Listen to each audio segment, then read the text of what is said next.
my seat. He needs to get it done now. Blakey will dive to the inside. We'll go bust. We got our elbows out. Ronner takes the lead. As here comes Alfie Butcher. Can't really complain with that one. It's not going to be easy. The pressure is on, of course. Yarda Watmere is your champion.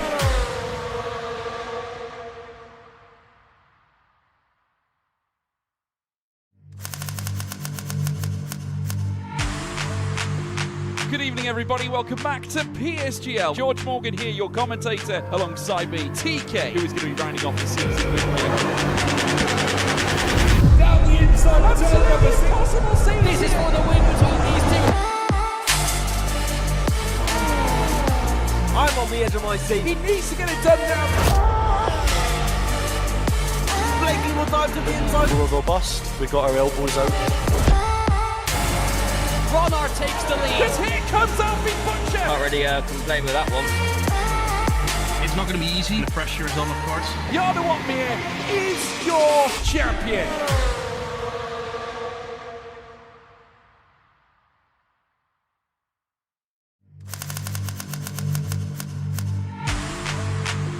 Good evening, everybody. Welcome back to PSGL. George Morgan here, your commentator, alongside me, TK, who is going to be rounding off the season with me.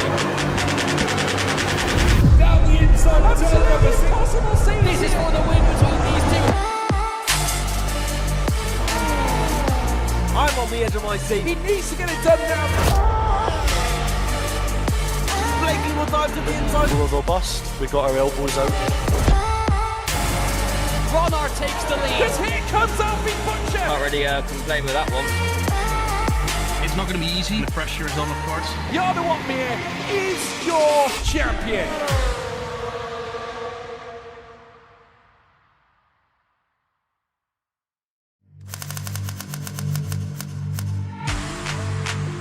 Good evening, everybody. Welcome back to PSGL. George Morgan here, your commentator, alongside me, TK, who is going to be rounding off the season with me.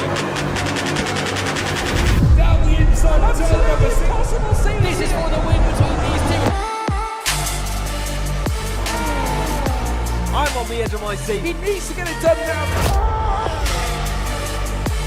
Blakey will dive to the inside. We'll go bust. We got our elbows out.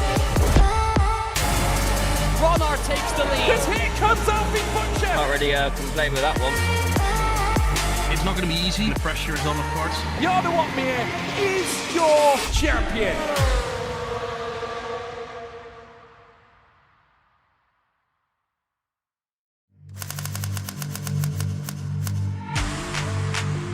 Good evening, everybody. Welcome back to PSGL. George Morgan here, your commentator, alongside me, TK, who is going to be rounding off the season with me.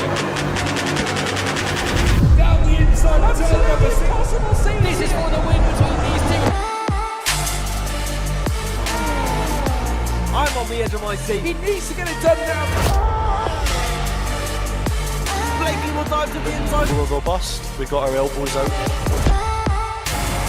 Ronner takes the lead. As here comes Alfie Butcher. Can't really complain with that one. It's not going to be easy. The pressure is on, of course. Yarda Watmere is your champion.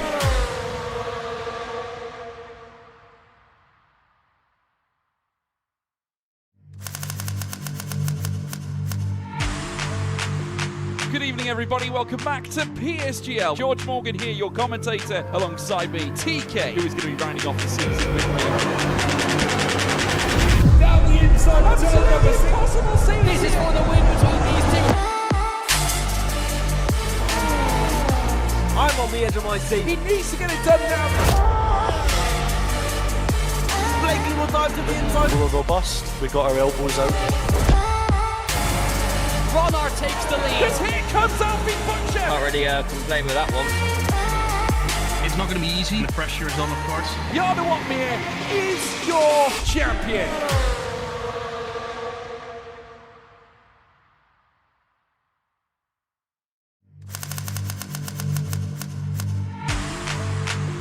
Good evening, everybody. Welcome back to PSGL. George Morgan here, your commentator, alongside me, TK, who is going to be rounding off the season with me. Down the inside, absolutely possible scene. This is for the win between these two. my seat. He needs to get it done now. Blakey will dive to the inside. We will go bust. We got our elbows out. Ronar takes the lead. Because here comes Alfie Butcher. Can't really complain with that one.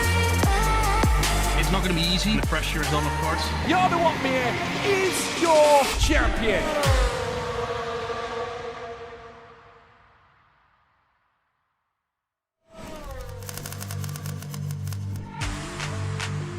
Good evening, everybody. Welcome back to PSGL. George Morgan here, your commentator, alongside me, TK, who is going to be rounding off the season with me. Down the inside, absolutely possible scene. This is for the win between these two. I'm on the edge of my seat. He needs to get it done now. Blakey will dive to the inside. We will go bust. We got our elbows out. Ronar takes the lead. Because here comes Alfie Butcher. Can't really complain with that one.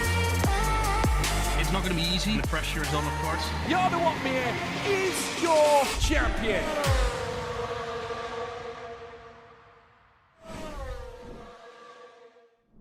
Well, good evening, everybody, and welcome back to what is PSGL PSF1 Season 40. However, our Monday madness of PlayStation tier action in the top tier might be being delayed by a week. It is hanging in the balance ever so slightly. There are some slight issues connecting to the servers. We're on tenterhooks trying to see whether things are going to sort themselves out. We've got about, maybe 15 minutes to wait to see what the final decision will be. It is almost 8 o'clock sharp, which is when we should be loading into the lobby. But unfortunately, we are not. So we're just going to sit here, let you all know what the situation is. And if we get any news, which hopefully we will do in the near future, we'll be able to keep you informed. But for what is, as my co-commentator described coming into this, an effective podcast for the first potential 10 minutes of this stream, Dakar or Dan is alongside me. How are you doing, my friend?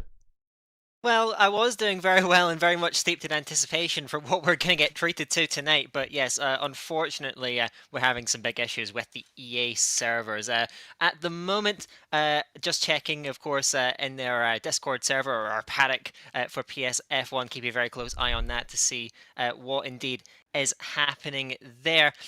We seem to be setting a absolute boundary of 15 minutes past the hour. In terms of whether or not we are going to get this race underway. At the moment, I can say we haven't been able to get a lobby up. We haven't really made any particular progress, so we're just going to have to wait and see if things do improve. But at the moment, we are in this sort of state of limbo, so hopefully, fingers crossed, we do get a race underway. But we're still waiting for some sort of semblance of good news, Tom. 100%, yeah. And I think the only progress we have made is finding where the error message takes us when you try to load into the server. Another change as well that's happened is this was supposed to be the Bahrain Grand Prix for round number 7. However, that is obviously not the case with the rocket ship curb that you can take out of turn number 4 that pins you off into the sky, pings you into the stratosphere, and then sucks you back into the ground and absolutely ruins your race. It's very funny if you watch it, but probably not ideal in a serious league race as we're in. So we stay in the Middle East. We go from Bahrain to Qatar, neighbouring countries, of course. Unfortunately, the attendance, if we do get underway, is not ideal. 13 drivers signed up. Importantly, Owen is missing if we do get underway, and with an injury that, I'll be honest, I've never heard anybody have this injury, and it sounds incredibly painful. Let me just get up the actual injury and what he said it was, because it shouldn't be too far away, unless I have scrolled past it. Yes, broken left earlobe. Ow. Yeah, I'm not quite sure how one could break an earlobe, but nevertheless, that is the case, and yes, and also, of course, we are to be missing Alex Lofer as well. So if we do get the race underway, we can talk about potential championship implications in terms of the two drivers who've dominated this season up to this point, potentially being pegged back somewhat. But yes, we shall see. We are still we're now 2 minutes past the hour, so and still no sign of a lobby up, and at the moment, no real sign of progress. I guess, Tom, well, we have a bit of a time here. We can talk about what has happened in the run-up to this race, including, of course, what happened in the last time out at Hungary, because what we saw was a very strategically guided affair, and in the end, it did come down to a showdown between our two main title rivals up to this point in the championship. And yeah, Alex Lofer and Owen, in very separate ways and not really near each other on track for much for that race, but in the end, they did define it and they came home 1 and 2. It was a great fight, especially in the last couple of laps. It was. Really good straps, diverging strategies that eventually converged on each other come the end of the race. We thought Hungary was going to be a bit of a bore draw, but in fact, one of the most exciting races we've had so far this season. It did leave the stewards with a little bit of work to do. I'm just going to bring up the notes because if we were to get underway today, which, you know, answer on a postcard, we're not 100% sure. 2 quali bans being handed out. One Frenzo Sabaton after some contact between himself and Azam. The other one going to Ryderdal. If I look at the attendance to see if both of them were going to be here, Enzo Sabaton said they weren't going to be available, but Ryderdal, if we do get underway, will be racing and will be serving that qualifying ban. So starting from the back. But if you look at the standings, it is very tight, isn't it? Just 4 points separating Alex Lofer and Owen. 2 wins apiece, 2 second places apiece, and a 3rd place apiece. They've both contested 5 out of the 6 races so far. Alex Lofer, though, leading on account of picking up pole position in all 5 of the races that he has attended. The only other driver to pick up a pole position, of course, is Owen, who sits in 2nd place. Bit of a gap back to Oscar, who's had a difficult couple of weeks. 15th in Silverstone 2 weeks ago, then a 4th place in Hungary. Battling performance to limit the damage, let's say, in the championship fight. He sits just ahead of his teammate Volokong, and then Azam, who's been Mr. Consistency so far, finished inside the top 5 in 4 out of the 6 races, but has scored points in all 6 rounds. Is the only driver to do so, courtesy of a couple failing to attend. Tony Richet in P6, just a further 4 points back. Didn't start round number 1, didn't start last week in Hungary, and could have won potentially rounds 2, 3 and 4. Yes, indeed, with just a little bits getting away from him in the end. So that is us, of course, at the halfway stage of this championship. I still can't get over that stat with Alex Lofer. Pole position in every race contested. Almost unthinkable in PSF1.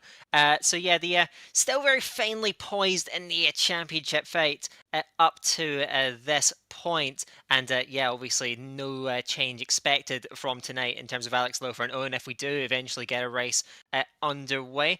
I also do want to mention the constructors as well while we're at it, because we do have a very tight title fight there as well brewing up between 3 separate teams. The McLarens of Volakongen and Oscar lead the way. The all-Norwegian outfit currently sitting on 93 points, just 5 points shy of that is that Red Bull duo of Alex Lofer and Ryderdal, and just trailing them by a further 3 points is the Alpine pairing of Marius Formula and, of course, Owen. So big gap to the rest of the teams, but yeah, those 3 very much locked together in the standings. Certainly another key title fight to look out for as well. Very impressive to see those top 3 covered by such a small margin at this stage in the season. And especially to see that big gap between 3rd and 4th. 53 points between Alpine in 3rd and Williams in 4th. 85 to 32. Nobody else really going to be getting in that battle. Not really a battle for the wooden spoon either. Haas comfortably at the bottom, 4 points compared to Ferrari's 14 in 10th and 9th places respectively. Some of the guys are jumping in the chat. We could be in trouble is the general consensus that I'm getting. Just waiting for the confirmation eventually to come through if we are indeed cooked. However, we'll move from the standings to the calendar just so we can touch base a little bit on where we have been. Austria, Jeddah and Belgium in our hat-trick to kick us off in season 40. The big 4-0, then the first of 2 break weeks. The next one coming next week, potentially, might be up for debate if we don't get any running this evening. Then we went to Imola, Silverstone and Hungary. And this week, not Bahrain, it is Qatar after that late change because of the slight dramas, let's say, that can go on around the Sakir circuit. But after the break week, if indeed it is this week we're not racing, or next week, it will be Kota to kick us off for a 5-race run to round out season 40. Circuit of the Americas, then to Suzuka, Las Vegas, Interlagos and Mexico City. Those 5 races, very, very different, but all of them should provide an absolute cracker in particular. Yes, indeed. I think I've already mentioned earlier on in the season how excited I am in particular for that round at Qatar. But yeah, a series of stellar tracks are going to cap off this season. It should be great when we do get it underway again. The break week, maybe no more. I mean, we will see if we do in the end get this race cancelled. We are hearing, to be honest, a very disappointingly low amount of concrete information on what is actually going on, but it doesn't seem as if any successful attempts to put together a lobby have up to this point gone up ahead, and certainly nothing. Well, there's certainly been no invites from myself and Tom in terms of that. So it does seem as though as that kind of deadline that was set of 8:15 UK time draws ever nearer. I think the chances of this race getting underway are looking relatively slim at this point, but still remains to be seen. We can still be hoping for a miracle. 100%. Miracle might be what we need to try and hope and pray for. But I'm going to return to the standards graphic ever so quickly, because I think we just need to talk about the battle between Alex Lofer and Owen in the standings, both contesting 5 of the 6 races. They've got exactly the same results, a pair of first, a pair of seconds, and a third place for the pair of them as well. The 5 pole positions going the way of Alex Lofer as well. But the battles on track we've seen sporadically, but when we have got them, they've been very exciting. Hungary last week was one of them. They duelled it out in Silverstone as well, as they did in Spa a few weeks ago in the wet. It's amazing, isn't it? Well, they've contested 4 races throughout this season with both of them together, and in 3 of those races, they finished essentially nose to tail on the circuit. Absolutely stunning stuff. And of course, there have been other drivers interloping and intervening. Of course, well, even though in Spa they finished 1 and 2, it didn't seem as though that was going to be the case with 1 lap to the checkered flag. But yeah, I certainly loved the battle last time out in Hungary, even though it was almost more of an indirect war between 2 drivers on very different strategies. We still see them disputing the victory right at the very end. 2 1-2 finishes between them so far this season. It's been an absolute joy to watch, and I think it's something that's been very rare in PSF1, especially in recent seasons. We are, of course, at the start of a new game cycle, and inevitably some drivers have adapted better than others to that new situation. But yeah, to see those 2 in a lot of ways this season, both in terms of pace and consistency, be somewhat levels above a lot of this grid is really quite remarkable in a division as competitive as PSF1. Those 2 have stood out in a way that I don't think we often see in this tier. Definitely not, and they have been more often than not head and shoulders above the rest. Oscar at times has picked up 3 podium finishes and the win in Imola. Brilliant late pass to get ahead of Tony Roche to take that race victory away from the RB. And the Red Bull of Alex Lofer, of course, who was interloping in that battle but couldn't quite get in front of Oscar after starting from pole position. It's interesting, wasn't it? Last week we were talking about Alex Lofer, how he'd only converted 1 of his 4 pole positions into a race victory. Now he's got a 40% hit rate, 2 pole positions, 2 wins out of the 5 that he's got. And I think that would have given him a lot of confidence.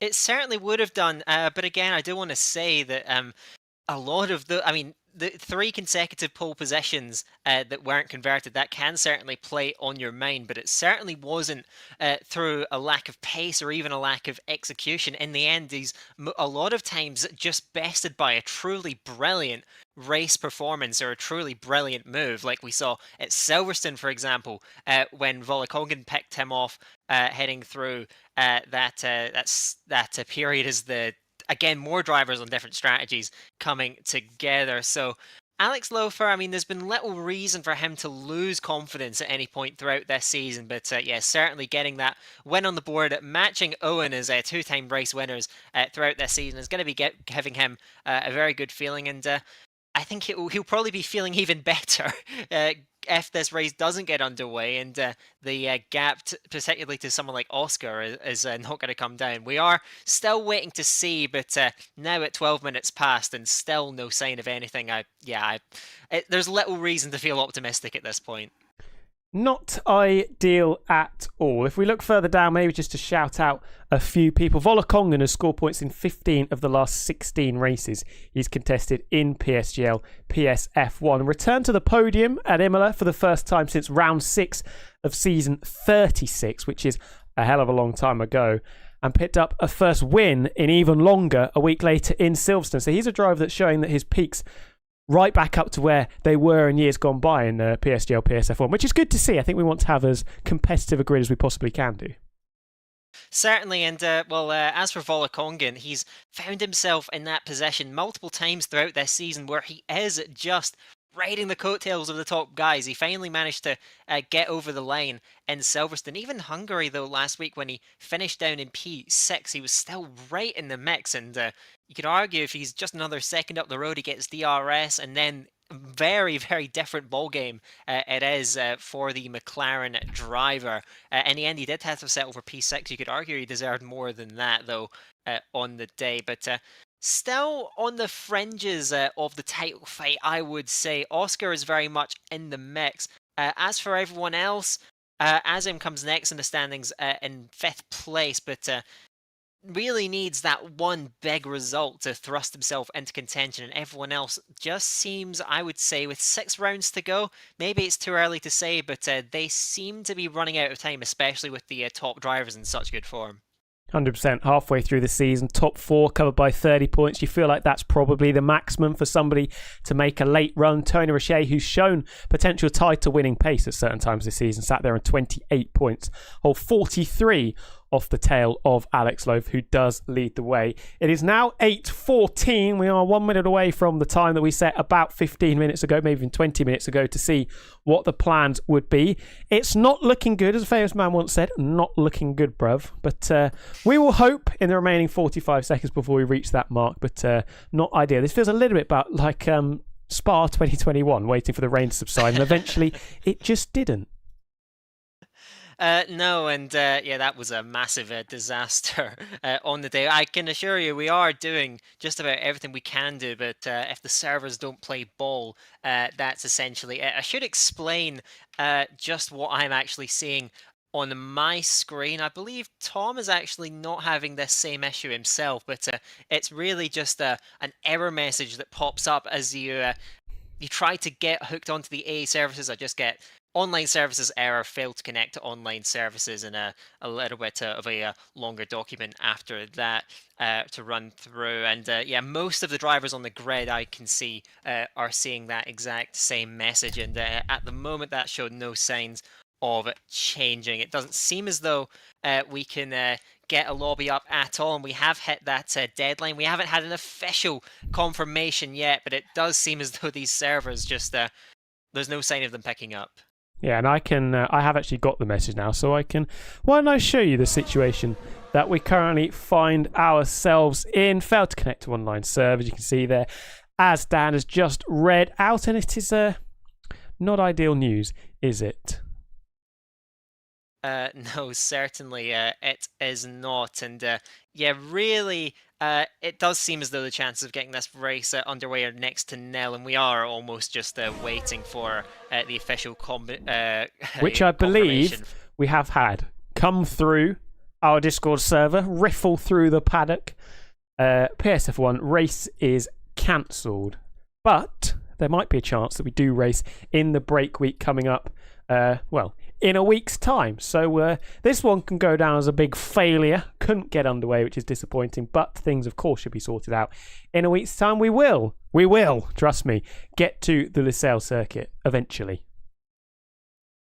And looking at the current, there's a poll has been put up actually in the chat set up by our tier coordinator, and at the moment the drivers do seem firmly in favour of racing during that break week. So yes, I do think that we should be here in a week's time, and we can, assuming the servers are perfectly up and running on that night, we should get this round made up for. So I think we are going to have to concede defeat for tonight, and massive apologies to all of you watching that unfortunately we can't put the show on here tonight, but we should be back at the same time next week, and we should be able to get that racing out there on track. 100%. Be there or be square. 24 minutes we've been live. Absolutely no racing action one bit. We apologise, of course, out of our control, unfortunately. But yes, next week, hopefully, we should be in the money. Thank you for tuning in, even though not a lot happened of course. And yes, hopefully next week we will be seeing you for the Qatar Grand Prix. Round 7 of the season, 40 Alex Lowe for an own might be back as well, so there might be some ramifications championship-wise there as well. But until then, keep your fingers crossed, everybody. We will see you very shortly. Goodbye.